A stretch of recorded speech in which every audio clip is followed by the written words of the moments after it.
దానికోసమైనా సరే శ్రీమన్నారాయణుడు అవతారం ఎత్తి వస్తాడు. కేవలం నీ ఒక్కదానికోసం. నీ దగ్గర ఆ కాన్సెప్ట్ ఉంటే వస్తాడంటే వస్తాను అని వస్తాడంటే వచ్చిన దాఖలాలు చూపిస్తున్నా నేను.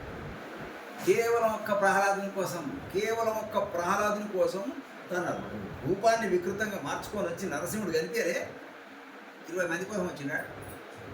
ఎంతమంది కోసం వచ్చిండు? ఒక్కరి కోసం. వాడు ఏమనుకున్నాడు? అంతటా ఉన్నాడు అని వాడు పూర్తి కన్ఫర్మేషన్లో ఉన్నాడు.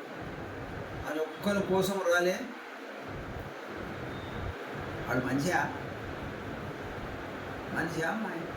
రాక్షసుడు.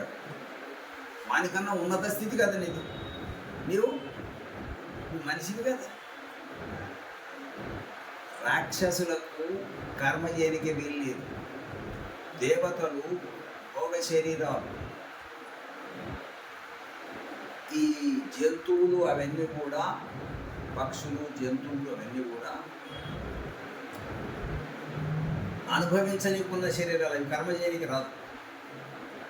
కర్మ చేసేది కేవలం ఒక మనిషి శరీరమే. అయితే దేవత కర్మ చేస్తేనే పరమాత్మ సాక్షాత్కారం. కానీ అది లేకుండా జరగదు. కర్మ చేసే అవకాశం మనిషికి మాత్రమే ఉంది. అయితే ఏ కర్మ, సత్కర్మనా దుష్కర్మనా అనేది నీ ఇష్టం. దుష్కర్మ చేస్తే అక్కడ, సత్కర్మ చేస్తే ఇక్కడ. అది ఇవాళ వాళ్ళ యాటిట్యూడ్ని బట్టి ఉంది. తర్వాత